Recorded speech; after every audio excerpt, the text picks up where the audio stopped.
I've mentioned before my philosophies on treating your job like a business transaction, and I really think it's a concept worth discussing further. As a manager at my own work, I run into all sorts of employees. The workhorse who just gets stuff done, the guy who does enough to not get noticed, and the guy who works harder at avoiding work than if he had just sucked it up and did the work himself. And way too many more to list. Why do these ideals exist? And how do we leverage a better understanding of them to build a life for ourselves? Which one is best for building that successful, independent life that we all strive for? Well, if these are questions that you ponder, then you're in luck, because I ponder them too. The theory of quiet quitting comes up quite often these days as well, and I'll lay down my thoughts on that here too in this video. So here we are again. Grab you some Oreos, enjoy you some Rivals, maybe listen to what I am saying, maybe enjoy them both. If you're one of the workhorse types, you've probably found yourself agonizing over how much easier work and life would be if all your coworkers and maybe even your boss just came to work and got the work done. And as a workhorse myself, that's such a true problem. But the reality is a bit brighter than you might think. If you bang the tasks out and bang them out better than anyone else, you are lining yourself up for growth. If you're not wanting to leverage your job in such a way that has you climbing the corporate ladder, then I suggest you dial back your workhorsiness just a little bit. If you're busting it at work, and I mean busting it, be realistic and be mature with yourself. Are you really busting it? Are you actually outperforming all your peers? The answer is honestly yes. And you're in a job that won't or can't reward you for that, then find something else that can. Work is a business transaction, and that's what we're here to talk about. Chances are that if you're the workhorse worker, then you want more out of your job than just being an entry-level person for 30 years. So then, how does the business transaction work for you? Imagine you go to the store and buy some apples. What are you expecting to get out of that transaction? You're probably expecting to be able to eat some apples for a relatively reasonable price. Work is no different. Your employer is buying your time in exchange for the value you bring to the organization with that time. I've said it before and I'll repeat myself here. No, that job will not make you rich, and it may not even make ends meet. There's a multitude of ways to fix a job that's not providing for your lifestyle, and again, they all fall on you. Don't go blaming your job for not providing for you. You should be happy that there's someone out there who's willing to pay you for your time. Any freelancer can attest to how difficult it is to find someone who will do that and how invaluable it is when you have found someone who will. Ways to improve a job that isn't providing for your lifestyle are as follows, but not limited to: find another employer who will pay you enough. Find a second job. Supplement your income through more creative means. Try negotiating a new salary with your current employer. Go for a promotion. Adjust things in your lifestyle to make it more affordable, and so forth. You'll never get rich working for someone else, so get that out of your mind right here. That was never part of the transaction, so stop blaming your work on why you can't afford to live. However, some with a well-crafted mind and a strong work ethic can leverage their job to allow them to start building wealth. That's what I did, and it landed me for a paid-off car and a plot of land. So then, how do my fellow workhorses capitalize on this method whilst keeping up with the business transaction that is work? It comes with goal setting. It doesn't take long to spot an opportunity when you walk into a job. Some higher up on the verge of retirement, some corrupt loser on the verge of termination, or some burnout stud ready to quit. Spot them and sink in. It'll take time, just like how everything worth having in life will, but once you get your eyes on that target, work towards acquiring it. Don't suck up to anyone. No one likes that, and people notice. Just do the work and learn the job. You also have to be an opportunist. A promotion comes up, take it. Weekends, evenings, overnights, take it. Again, this is a business transaction, and your hope is to build your own success off the back of your paychecks, right? Being an opportunist is absolutely a must in this path. It's how I got where I am, a manager in healthcare by age 28. My first promotion was a supervisor of a warehouse, a place at the time that was so dreadful that it was lucky to hold help for over 6 months. The person groomed for that role even turned it down.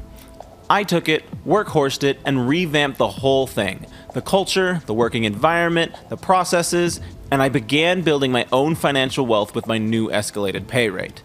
I'm happy to say that everyone I hired in those roles back in 2021 are still there today, so I'd like to think I did a heck of a job at turning that culture around. From there was a department that had turned over its entire leadership team and most of the staff in less than a month's time. It's a high stress and low satisfaction job. The manager position becomes available, and I'm one of the few people in the organization with relative experience. After some clever negotiations, I take the job and have been workhorsing my way through that ever since. Again, remember, it's a business transaction. I had a skill they valued, and they were willing to pay me for it. I now give them that skill to the best of my ability each and every day, and they're paying directly into the wealth that I hope to build for myself. So again, how do workhorses capitalize on this business transaction with our employers? Work hard, get noticed for that work, target growth, and seize any and every opportunity that comes up. If these are your goals and you find yourself in a job with no growth, then leave. Has the job just replaced all of its leaders or higher paid roles with young, hungry people ready to make a change? That's a red flag for growth, because we young and hungry people are invested and aren't going anywhere anytime soon. If you're truly working hard and it's not being noticed, then leave. And watch out for the burnout. Burnout is real, and you don't want to wind up being that stud who finally reached his goal only to burn out and be anxious to leave and potentially start all over again somewhere else. You ain't doing anyone any favors on that one. And remember, the business transaction. You're giving something and you're getting something. If either of those ain't happening, then there's a problem. And a huge tip for preventing burnout: don't take your work home with you. Your job wants you to leave your home drama at home, and the same expectations should extend in both directions. And ultimately, you have to keep coming back to that business transaction. Respect your job, but view it more as a means to an end and nothing more. They're funding your future, and in exchange, you'll do good work for them. You're both giving and getting something out of this transaction. Try not to tip those scales too much one way or the other.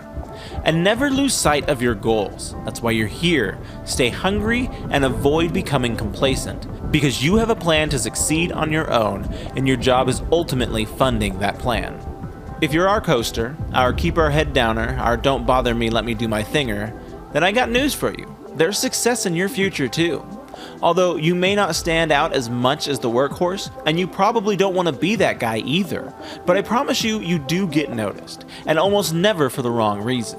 As a manager myself, I have plenty on my team who just come to work, never make any noise, and get the job done.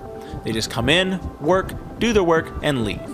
They aren't going above and beyond, they aren't tackling challenges outside of their job description, but they are consistent, and there's something to be said about consistency. Consistency breeds reliability, and reliability creates value. You see, workhorses may be big and flashy and do the most, but we're often short-lived as we're chasing that new, shinier, bigger, badder thing that's better than the last thing we were dealing with. But not our coasters. They've stuck with it and have seen many a workhorses come and go. Eventually, you'll find yourself in an opportunity where the consistency pays off and you're the one reaping the rewards. It'll take longer than the workhorse route, but it'll be less taxing both mentally and physically. And if you're in no particular hurry, then the coaster route is definitely a route I'd recommend. If growth into a higher paid position isn't your goal as a coaster, then there's still some options for you out there as well. The second option leans more on the business transaction than the first. In the first, the business transaction is pretty simple. They keep paying you for your time and you keep delivering the expected result. The second method requires you to tip the scales a bit. It's a popular strategy to hop from job to job every 3 years or so, in an effort to allow inflation to inflate your wages rather than waiting for some corporate promotion or sticking with the 3% yearlies from your current employer. If you have a strong goal for self-growth and growing before you go out on your own entirely, just be careful not to do so for too long. This is great if you have a clear and realistic plan to break away from the working world, but should you find yourself in the working world for too long, or that you'd rather stay there than go out on your own, which is totally fine, as so many people assume it's greener pastures on the other side working for yourself, but there's plenty of us that realize that that sort of system just isn't for us once we get in there. And there's no shame in that. You can truly not know something until you've tried it out. But I say all that to say that if you wind up realizing that the working world actually is for you, it'll be harder for you to grow in that world if you've been job hopping for the last decade. It's good to identify signs as to whether or not your plan is changing as early as possible, and be able to course correct before you're lost in an inconsistent working world. Though, I'm sure if you need a job and look hard enough, you can find an employer desperate enough for help that they only really glance at your resume and don't put too much thought into your job hoppy adventures you've been on so far. So then, how does the business transaction methodology work for the guy working harder at not working? Well, not much progress tends to be made at a job if you're obviously underperforming. If you have a plan like anyone else, and you can leverage your current salary towards those goals, then do it. I think it's a fine method if you're really just trying to get in and out as fast as possible. It's not quite the method that I'd support, but it can be effective. I do think it's important to differentiate this method from the popular ideology of quiet quitting. Quiet quitting involves disconnecting yourself from your work and doing the bare minimums required to get by. Quiet quitting usually precedes actually quitting, but it's an easy mindset to settle in and coast on. This mindset differs from the previous one I had mentioned, as the guy working harder at not working works at ways to actively work less, while quiet quitters do the least with as little investment in the company as possible. In some ways, quiet quitting can feel like you're giving back to the company just as much as it gives to you. I have a couple of beefs with the quiet quitting ideology. I'll start with the obvious one, in that I'm a workhorse and I'm unable to unintentionally do the minimum amount of work. But the deeper one is, as I sort of mentioned before, how easy it is to get stuck in that mindset. If you truly manage to disconnect yourself from your work and do as little as humanly possible, then you'll find yourself getting stuck in the motions, and it's just as easy, if not easier, for that to happen. If your goal is to do bigger, better, badder things, as I suspect any guy watching this wants, then that is all too dangerous of a trap to be aware of. The idea of treating your job like a business transaction adopts a bit of the quiet quitting mentality in that you acknowledge that you're only working for what this job can provide to you, and using those provisions to eventually go out on your own and make it for yourself.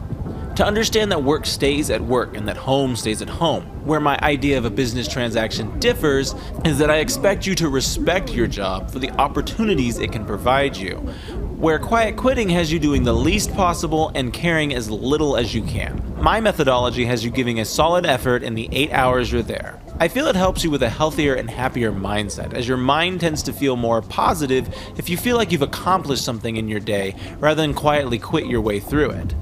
And, as I've mentioned before, keeping, controlling, and maintaining a happy and healthy mindset is a crucial step to creating individual success and going out on your own. So to round us out, any kind of worker can leverage the business transaction ideology to help them leverage work towards their own success. The key concepts to remember is that you're both getting something out of the transaction, and that you'll leverage your earnings to build towards your independence. Respect the job and the opportunities that it allows you, and make sure and keep your goals at the forefront of your mind above all else. Keep all this in mind as you navigate the working world to find your freedom. Go out there and start winning, bud.